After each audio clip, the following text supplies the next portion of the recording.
Welcome back to another episode of After Officers. It's me again, Scooter, with Jake and Noobsie, and we're going to talk about everything going on in the world of esports gaming, whatever news we want to talk about. And I mean, how you guys doing?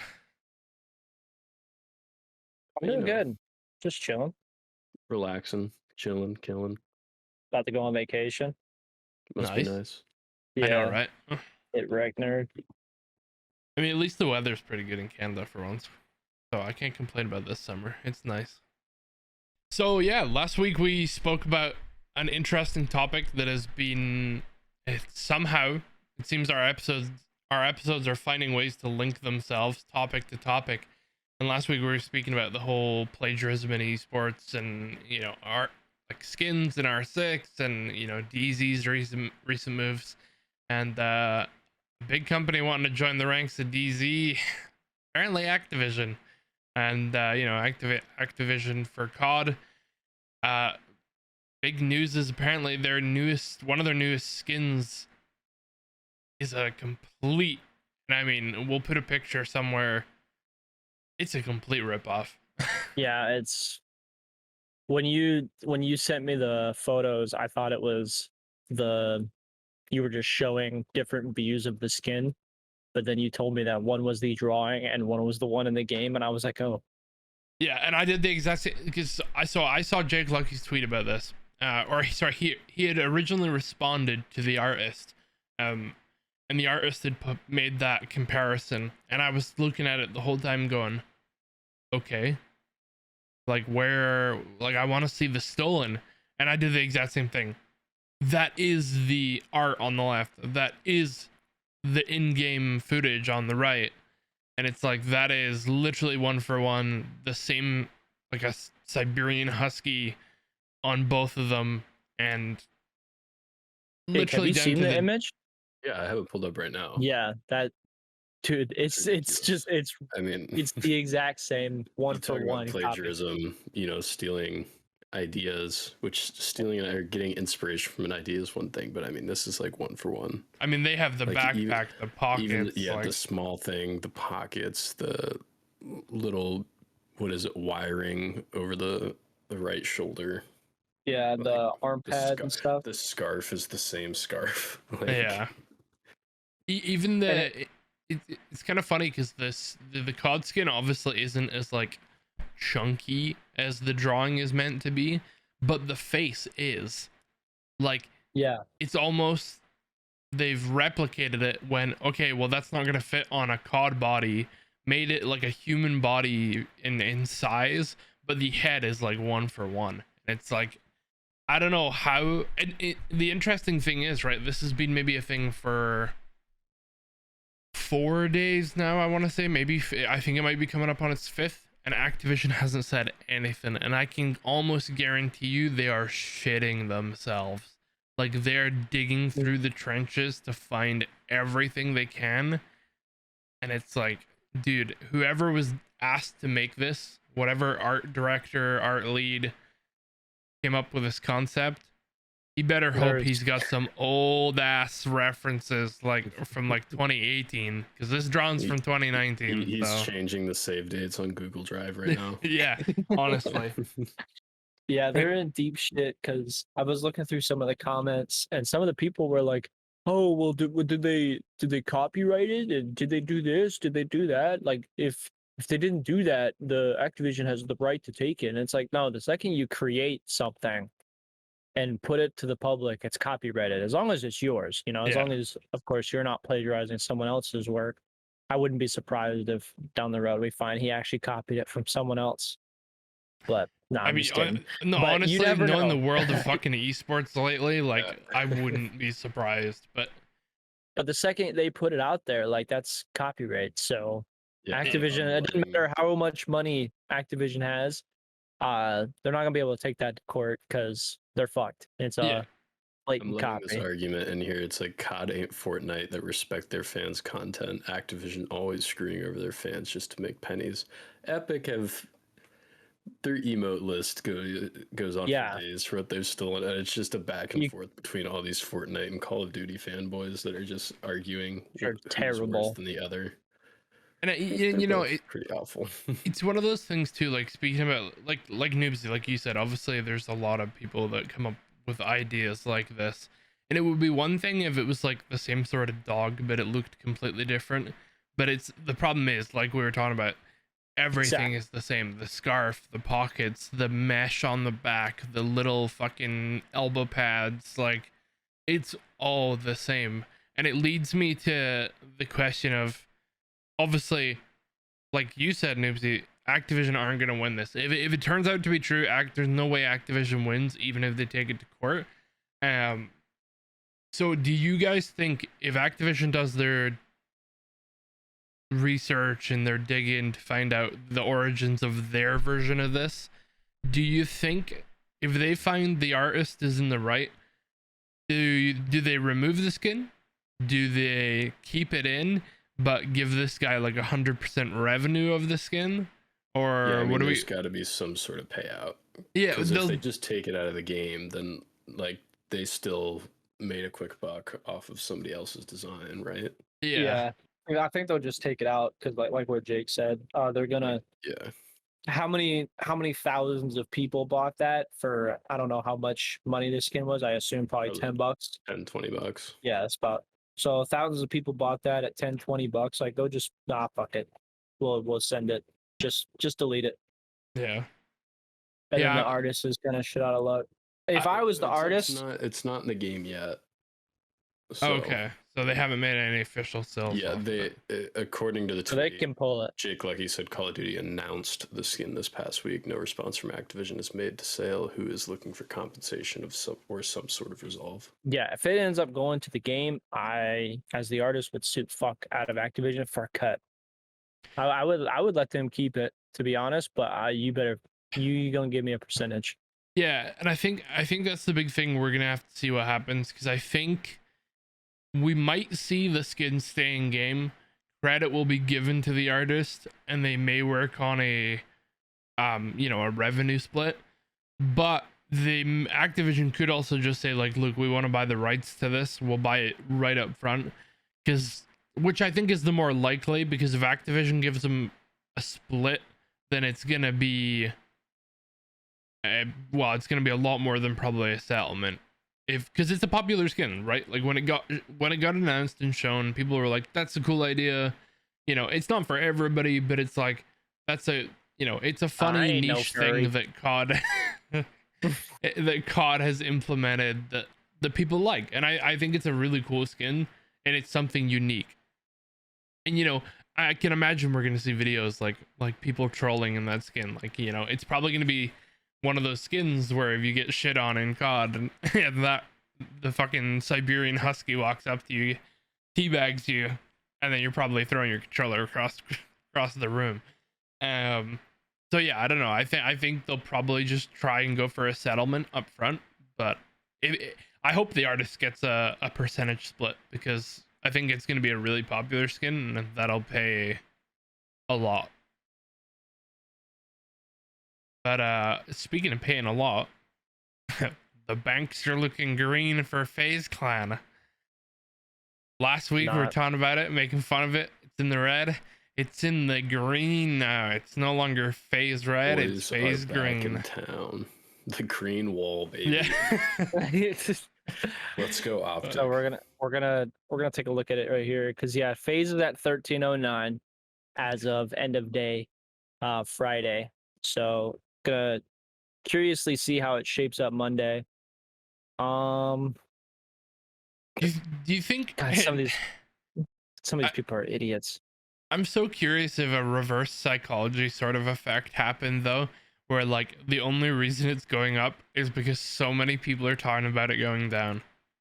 I think that is it. Because to be honest, like, stocks are simple supply and demand.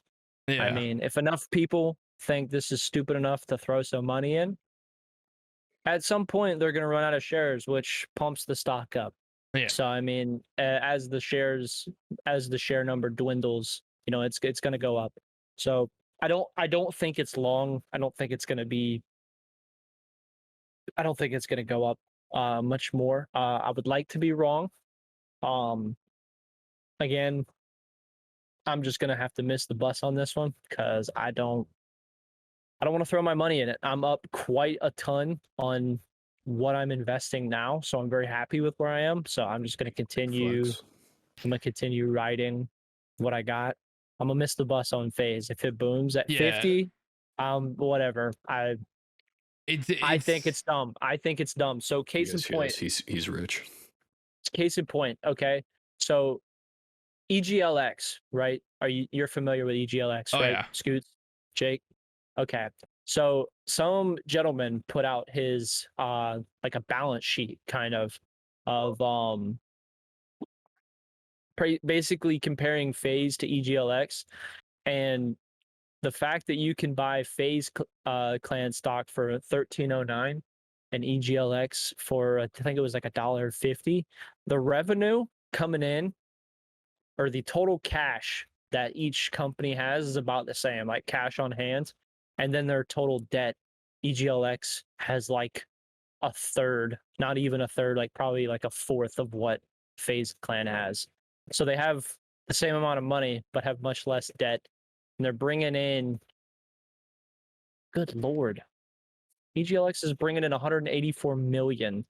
Yeah, FaZe Clan's they're 58. FaZe Clan's 58. EGLX is really interesting. I think that's like one of the esports stocks that is. It's a sleeper, dude. I'm telling you. It Yeah, hit its 52-week low this week.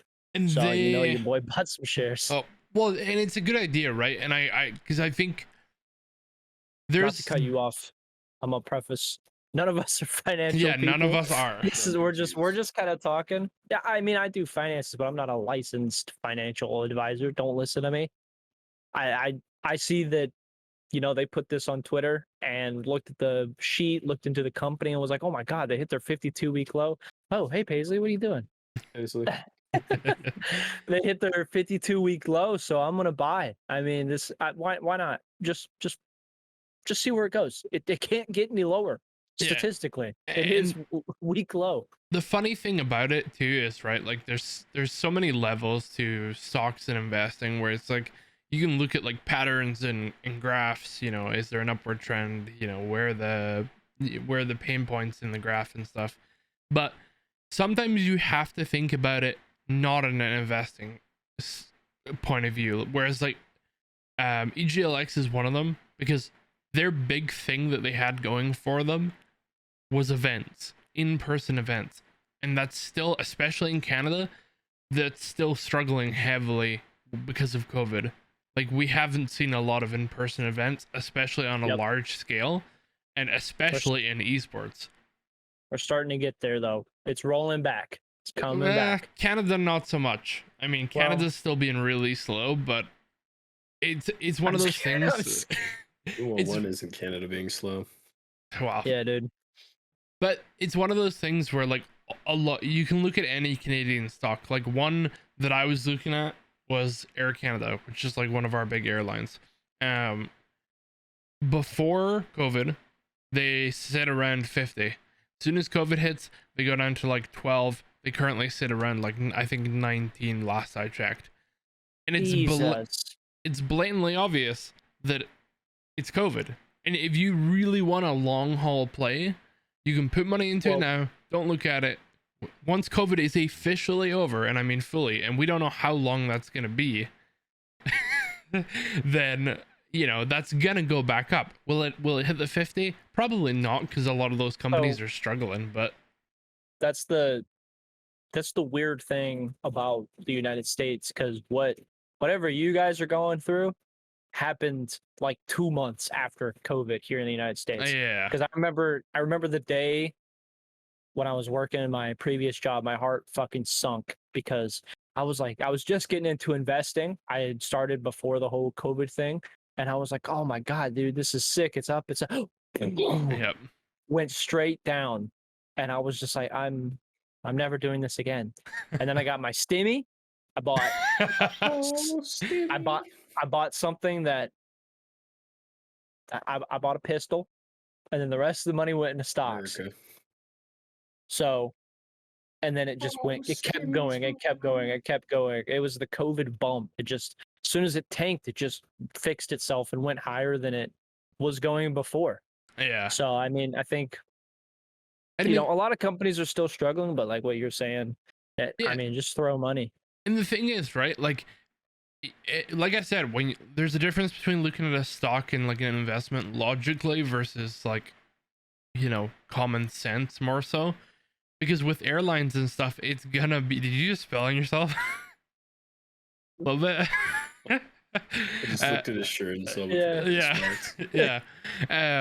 But no, yeah. So like the airliners are great examples of that because you have to think about it. Like they're gonna lose money now, and once people, especially in Canada, once people can go on vacations again, not only will it most likely hit its peak again at 50, it'll probably go more because people are gonna, as soon as COVID is officially, like on paper, it is officially over.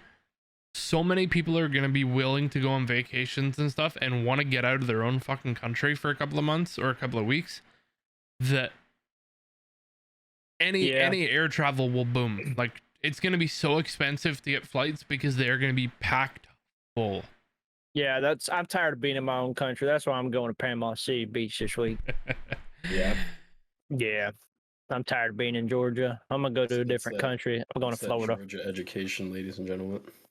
All right. Enough about stocks. We're talking about non-esports. I want to throw stuff. one thing in real quick.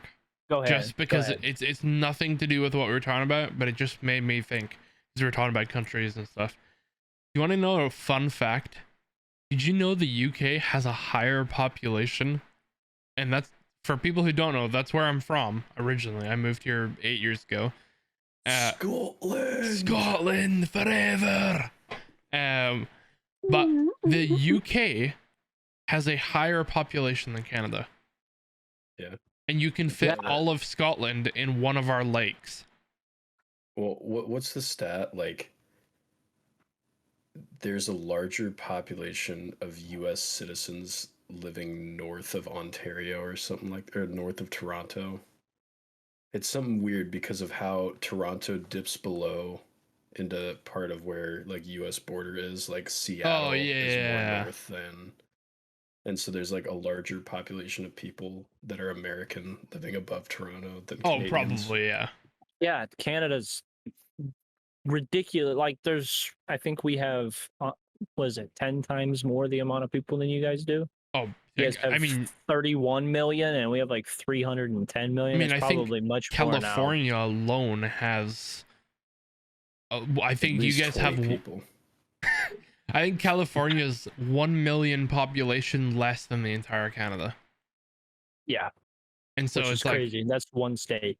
But then again, we're big ballers. Yeah, we big boys up down here. I almost said up here. Down here. We big boys. Like, to be honest, I gotta sneeze. So bless you. Wow, great mute. Great. That was great mute. Oh, did you guys hear that? No, it was perfect. Okay. Perfect cut. Ding dong. Okay. But yeah, I know that's not a lot of people in Canada. I mean, why would there be? But I mean, it's funny. Like, it just blew my mind. Like, it's one of those things that I should know, but I didn't, and it was just crazy to think about, considering how small the UK is. But then a fun fact too is like the majority, like not majority, but a good amount of Canadian citizens are all along the border with the States. Like, if you go past that, there's some really big cities and stuff, but like once you hit the last big city, we have so much space of like fuck all. Like, but I mean, after all that disrespect to FaZe, we got to talk about a different kind of disrespect. The doctor disrespect. The doc. The two-time champ. Back to back. 1993, 1994 blockbuster video game champion of the world. I mean, will he be the champion in his own game? Because that's the big news this week. It's gotta be the doc. I mean, yeah. I mean, he finally showed off his new game. He's they showed it off. They obviously released what it's going to be called. It's going to be called Dead Drop, spelled DEADROP. So it's like a conjoining. And then they showed off a little bit of game footage. They showed off kind of a bit more of a practice range, and it looks good. It looks kind of promising, but I think, I don't know, it's tough to make a call on it right now, but I think it's got a good person at the top of the company who knows what he's looking for in games. Like, also, like, it's not supposed to come out till like 2024. So yeah. And also, I feel if like there's such thing as, sorry, good. I feel like with the doc, he's one that if he walks the walk, or if he talks the talk, he's gonna walk the walk. Like, he's been hyping this up to so much, and I don't see him as somebody that's just gonna let like a stinker of a game release. Yeah. And like, if there's such thing as, you know, pre alpha footage, I mean, that was it. Yeah, Like I said, exactly. this game's not going to be done until 2024. So there's a lot of time to fuck around with the mechanics, mess around with gunplay.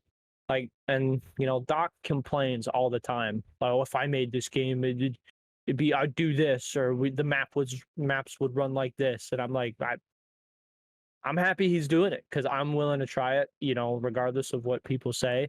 If they like it or don't when it comes out, I'm down to try it. It's something different, a vertical extraction shooter. You know, I think that's cool. So I'm willing to try it. I mean, I think the really interesting part too is, like, it would be different if it was just some random streamer, but it's the fact that he used to work for COD. Like, he used to be a game developer. Created some cool like, maps.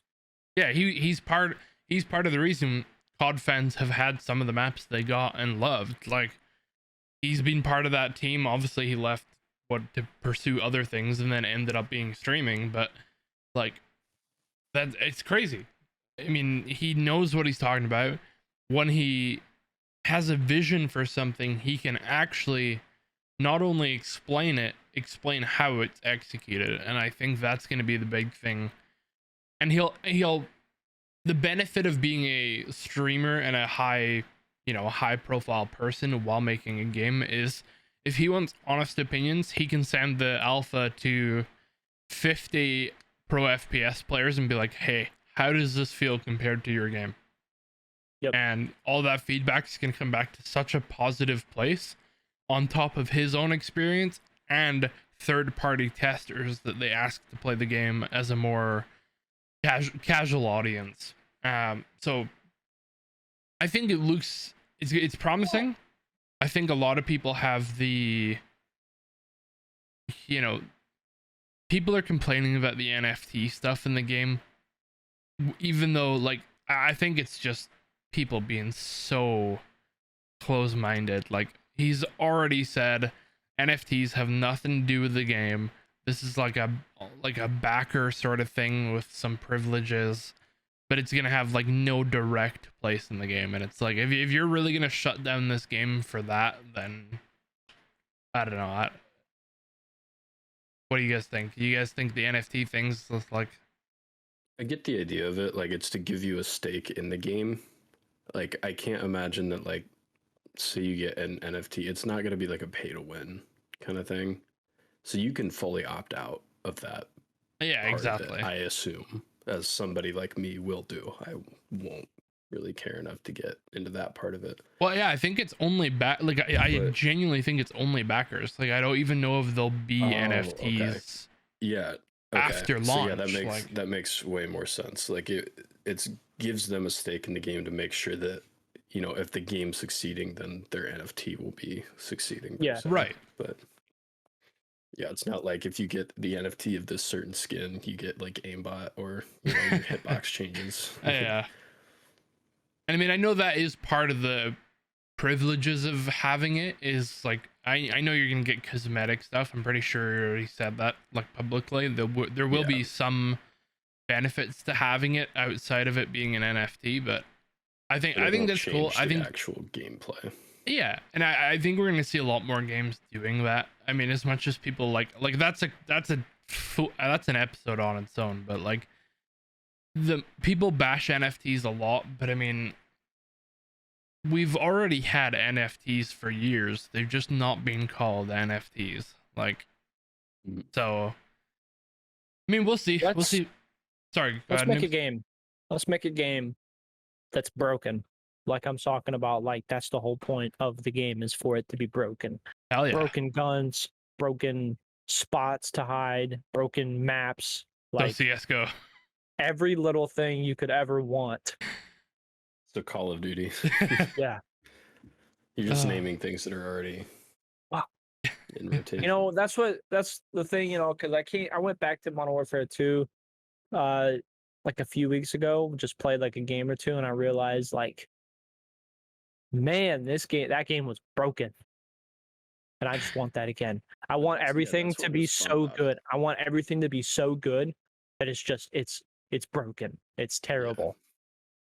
Yeah, and there's a lot of things that are broken and terrible, and I think some good friends of ours over in Indonesia are dealing with that firsthand right now.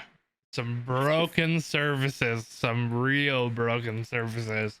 For those of you who haven't seen it in the news, Indonesia did ban access to, well, the whole country from platforms such as Steam, Epic Games, PayPal.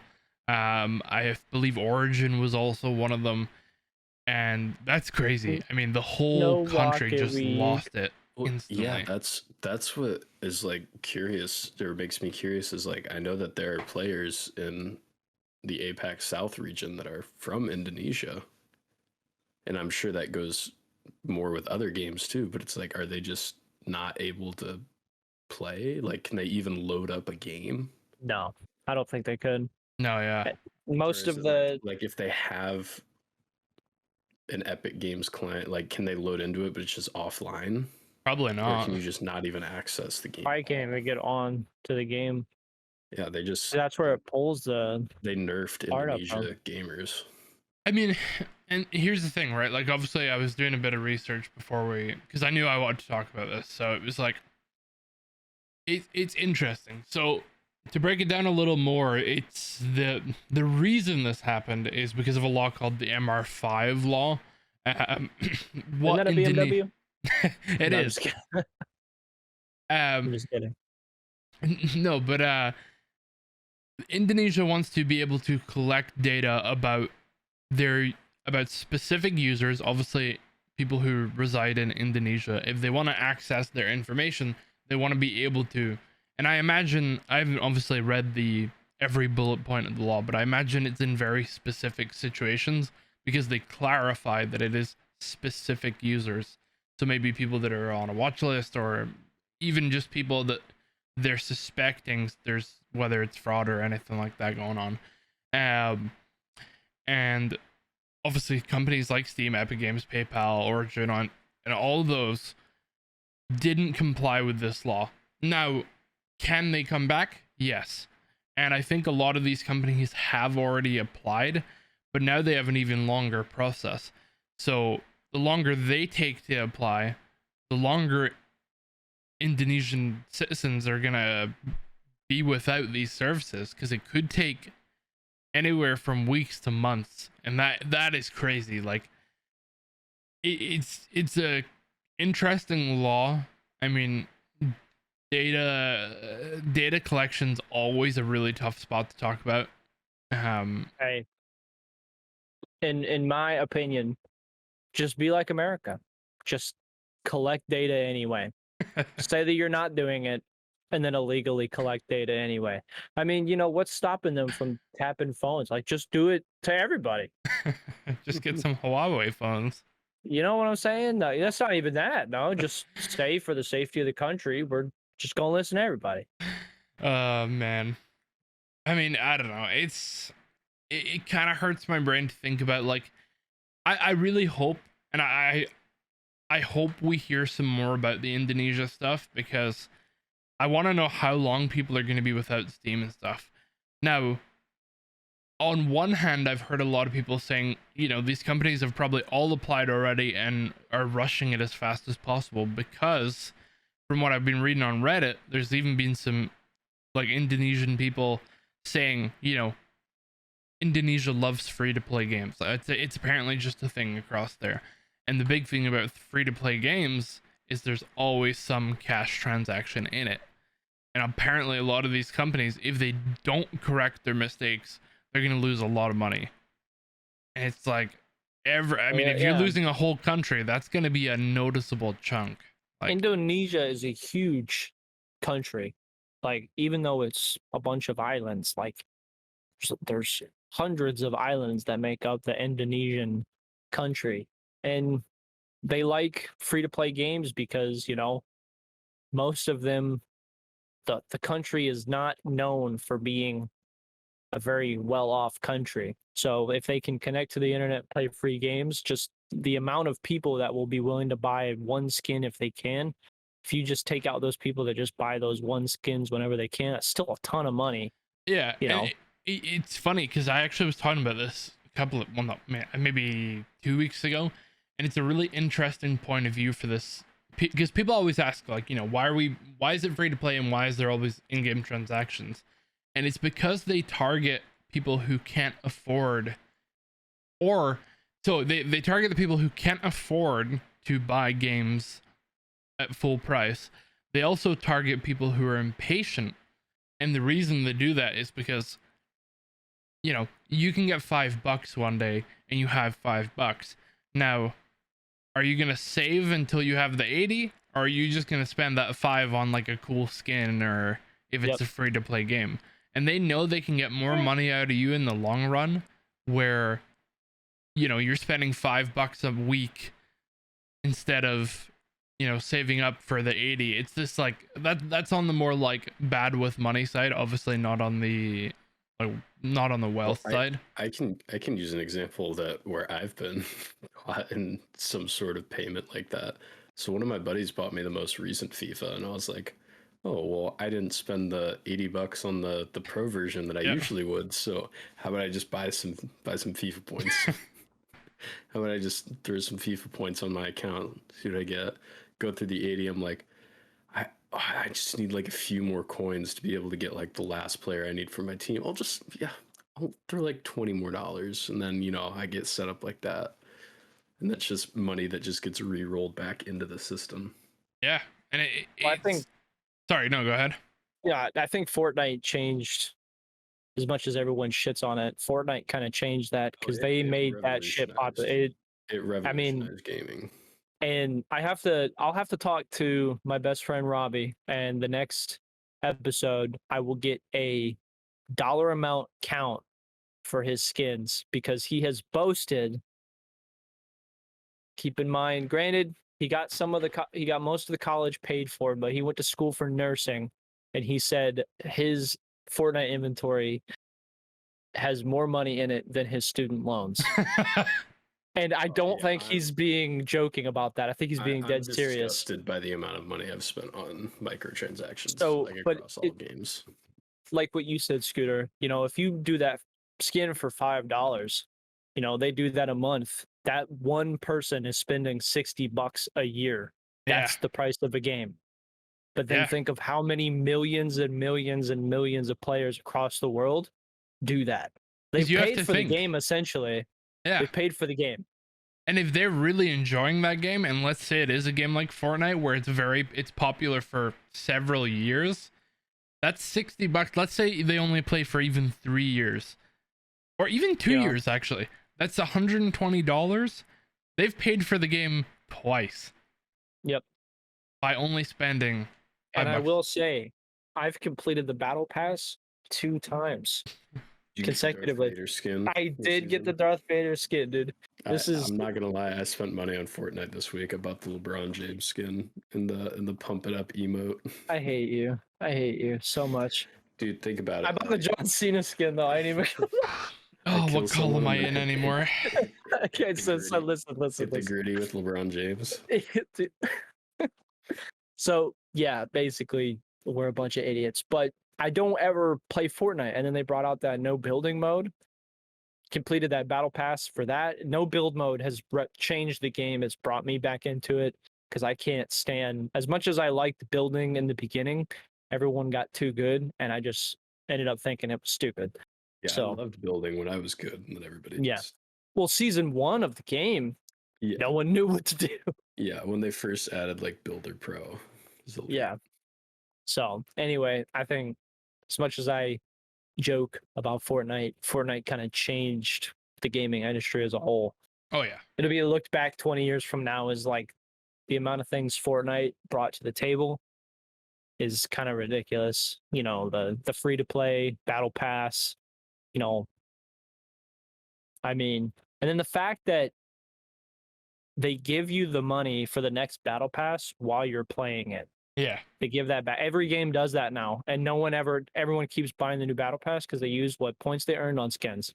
Yeah. Oh, and well, that's the thing too. Like the people that don't use the money to buy the next battle pass and end up using cash to buy it, they'll use those coins and they'll think, "Wow, I'm getting a free skin," instead of thinking about the next battle pass. And it's like Actually, you paid for the skin because they were going to release those cosmetics for free anyway. Yeah. So I think Valorant has to be one of the few games that doesn't. You don't get Valorant points in their battle pass. no, you get the Really? stupid fucking expensive Radiant points, Yeah. which yeah. I In turn, play almost so better. I got to play Valorant day one, and that was the first like closed that game. alpha. And when I first launched that game, I remember looking at the store being like, "Oh, that's sick," you know, like. But I remember clicking on that and going, "That must be a bug. Like that's it's alpha. It's the first day. There's probably a pricing error." No, that price never changed. It's like what 60 Radiant points is like what? And what do you use that on skins? So No, it's to make upgrades to skins. So say you buy a skin that's $15, you can add the VFX for it for 10 Radiantite points. Then you can get like the kill finishers. So like if you get the last kill of the round, to do like the animation for another 10 points. And then each colorway of the skin, like say a gun has 4 colorways, those are each 15 Radiantite. Yeah. So you need at least you can't unlock the colors until you get like the VFX and the kill animation. Yeah. So if you really like a gun, if you want to max out a gun, you've got to spend at least like $60. Yeah, but I mean, also at the same time, like you get Radiantite points. Like if there's a fine line for like how many guns you get to not having to spend money on Radiantite. Like I very rarely buy a weapon on there, but like if I wanted a Vandal and I didn't have Radiantite points, it would be like $60. Yeah, but that's the thing though. They're relying on people buying the battle pass. Yeah. Like if you don't want to buy the battle, I don't know why. I mean, if you're playing the game, I don't know why you wouldn't. It's $10, right? So I mean, that's how they balance it. But it's still crazy. Like if you want to fully upgrade a skin and you have none, it is stupid expensive. And I just blows my mind, honestly. Like, but I don't know. I mean, speaking of that's blowing enough rambling. speaking of blowing people's minds, we're gonna blow people's minds with our answers to these questions. We've got some viewer questions, and so I threw up a tweet saying recording after office hours podcast. Send me esport related questions and I'll shotgun a White Claw for every question I use. So we're going to save many more questions for next week. Oh, so you have more. Podcasts. You have more. We'll start off with questions courtesy of our boss, Christopher. Yeah, I'm just going to clarify something. We're going to use these questions for now, but next week you're going to see a tweet that's probably going to go live just after this video goes live, and we're going to be asking for any question. It can be serious, it can be news related, it can be our thoughts on certain rosters, even even random esports questions from the past, dream teams, anything like that. And we're gonna commit a whole episode to it. So we're gonna go through a lot of questions, see how it goes, and where we can improve if we want to, and if it goes perfectly, then it goes perfectly. So yeah, Jake, back to your questions courtesy of Mr. Llama. So we'll start off with the first one, and it's where do you see esports in 5 years and why? In the shitter. No, I'm just kidding. I'm just kidding. I will let one of you guys open up while I open up this beverage. The same. Go Scoots. I mean, I've been rambling all day, so. Yeah, dude, I feel like I ramble the most. I feel like I've got 80% of this podcast on lock. But no, so 5 years. I I don't think much is going to change in 5 years. I think the big things, there's a lot of ifs, ands, or buts, but I think we'll see esports slowly take towards a more traditional sport and esport combination. I think the big like hurdle is going to be getting traditional sports sponsors, aka non-endemic esports sponsors, into the scene and get people to look at it and manage it and, you know, strategize it like a sports team would, you know, marketing, you know, every game is played in the stadium. So we're seeing that happen a lot with franchising, you know, whether it's Valorant or the failed, you know, OWL and stuff. But esports is trying to adapt, but nobody can figure it out yet. And I think the only league that's really kind of nailed it and kind of crushes their audience sales is League of Legends. Like the semifinals are going to be here in Toronto. I'm probably going to go. There's a semifinal match in Atlanta. Yeah. They sold out State Farm Arena. Yeah, and they go everywhere. And that's the thing. They How long probably do make those matches go? How long do those matches go? I think I want to say they're best of 5s, but they could be best of 3. So I mean, a league How game long can is go like per map? yeah, How long is per map can go anywhere from like a quick 30-minute game anywhere to like usually like a 50-60-minute game. So if you're in the semifinals, very possible that you would spend about as much time there as you would a traditional sporting event. 4 Yeah, or 5 way hours. longer. Yeah, probably. Wow. Because you have to think they'll I'm- take breaks between the matches too, and it's like, I'm really glad you said that, Scooter, because that was one of the things that I was thinking. If it is to take off and continue growing, I think it does have to reach that same thing where there's more LAN, like more things being played on a stage in Yeah. a more casual sense. I will say, yeah. I like your question, Chris, so thank you. Is that water? it'd be as well be. My favorite water. Piss Vasa. But no, I mean, sorry, no, go ahead. My thing is, I think a lot more traditional sports get involved. I mean, trying to say, I want to allude to this because I think 5 years from now it'll be a lot easier. Cut it out and I can restart if you think it calls names out. But a certain team, I won't say what sport, we were in talks for a little bit about doing a partnership, and then they wanted money for a partnership. They used the word corporate partnership and not, you know, sponsorship. So they thought, you know, we would pay money to be a partner, when in reality, like, I think once traditional sports get that out of their head that esports is going to be huge, and I think an actual mutual partnership is beneficial, I think all of that starts happening a lot more quickly. I don't know if I can I say that? Like, Yeah, no, I think what you said is fine. Like, and I think because one, collegiate sports is growing, so that's huge. The amount of kids in North America that and in Europe, especially for CRL now, Collegiate Rocket League, there's a lot more scholarship opportunities, so that aspect is growing. And then after enough of those kids get scholarships, the parents are then seeing, oh, this is a legit thing. Then that it'll cycle, and then the more traditional viewership that gets transferred over, I think the bigger it gets. Not viewership, but the parents, the people who think video games are stupid. Yes. Yeah. So it can only grow so big in the community, because everyone who games understands that esports is a huge thing. It's mom and dad who yell at you for being on the PlayStation when they finally realize, oh, you're going to school for computer science, but you're getting to play Rocket League for free.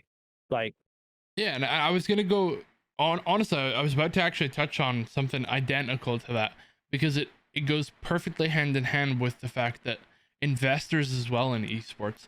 So like if somebody gets a chance to invest in a big sports team, they're not gonna think twice about it because they know it's not a safe play for their money, but they know it's a well-known reputation. And where I think we need to see that in the next 5 years too. I think investors need to be not hold their hands as much, but like explain the depth that esports has and the fact like it's an expensive place for sure. Obviously, it's nowhere near traditional sports. Yeah, even CS, like a game that asks crazy salaries and stuff in esports, it's still nowhere near traditional sports. But it's one of those things that when we can explain to investors, compared to a sports team, esports actually has a lot more personality and a lot more fan interaction. Whereas sports is like, some players do have the celebrity persona, but they build that on their own. They Exactly. build their own branding. Whereas in esports, LANs help that. And I think the big thing is, gamers are gamers. Gamers can talk to gamers. So when a pro player is, done with a match and goes out to talk to some fans, they all have that big thing in common. Sure, like football is the same thing. Football fans are football fans. But there just isn't that connection. Whereas in esports, there is. There's the personality. Yep. There's the one-on-ones. There's Twitch. So there's, some of the successful people that are in traditional sports who are streaming on Twitch. That's They've built their own brand. Especially with soccer, football, as you Neymar were just Jr. explaining. Like Sergio Aguero just retired from playing because he had a heart condition. So he was also getting on with age. So he stepped away from playing, and he streams. Like he'll not stream games, but almost have like watch parties for when Man City's playing or Argentina's playing, and he'll bring on other professional players and like talk about it. Like he had one with another former Man City player where they saw like a pass and they were like, that's why like Kevin De Bruyne has one of the most creative minds in the game, and like they'll go along with that. And then after that game, he hops on Fortnite and plays video games. And it's like, well, it's the same thing too. Is there's like a whole spreadsheet on the quarterback Kyler Murray for the Arizona Cardinals. There's the first 4 weeks of the season, he's one of the top in fantasy points, and as soon as the new COD drops, he drops 10 points in fantasy.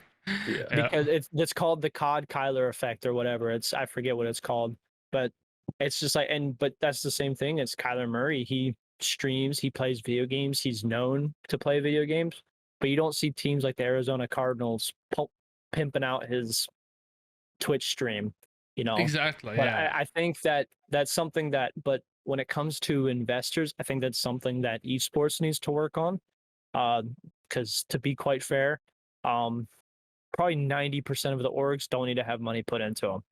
They're not worth it. I think that's the biggest thing, because investors with large pockets don't give a shit about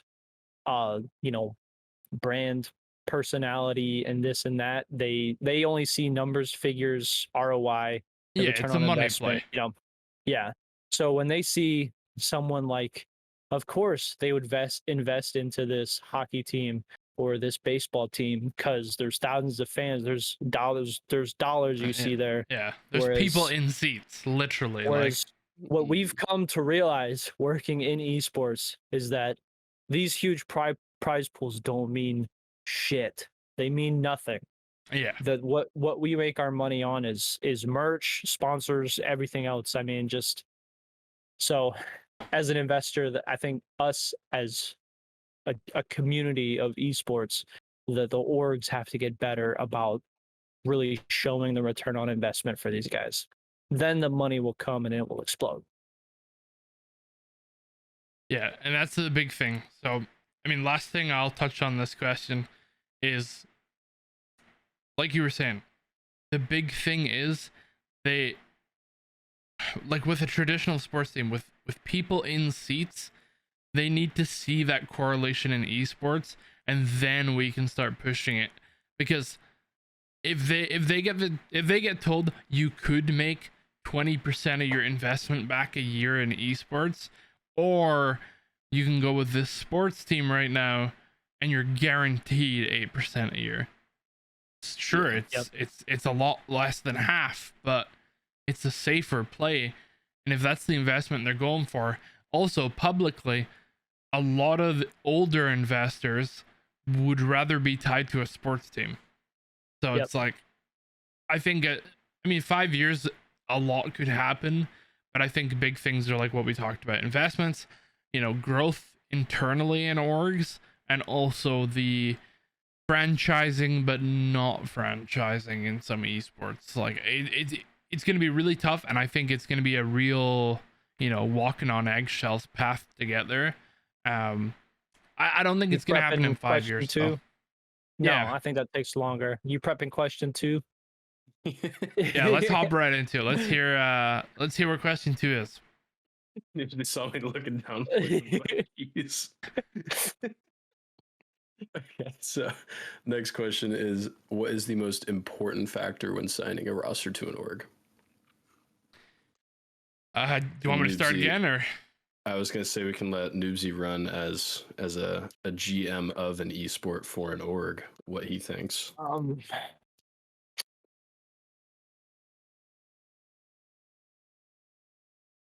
I would probably say brand awareness. Right now in esports, that's the Need biggest. to grab a towel. I made a little bit of a mess. No. So I think, yeah, the ability to brand and promote players. I think that's huge right now. Yeah. A couple of issues with a certain player, people not being, team players with each other. That stuff's behind the scenes, but if they're a shithead online, brands don't want to come to that. So it doesn't matter if they're one of the best players ever. If you're a shithead, teams or companies don't want to put their face on that.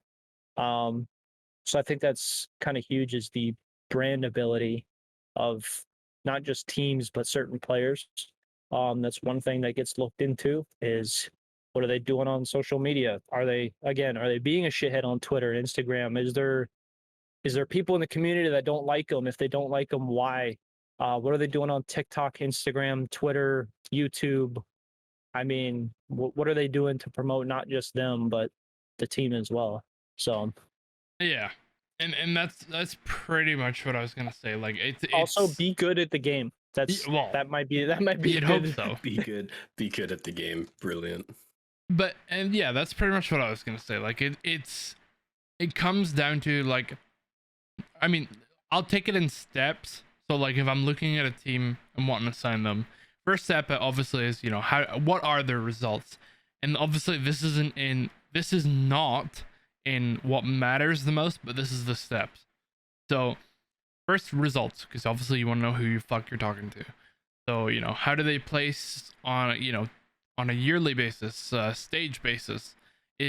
Are they in a lucky run right now? So what was their previous roster? If it's the same and they came dead last year, then we gotta, maybe they're on a lucky run.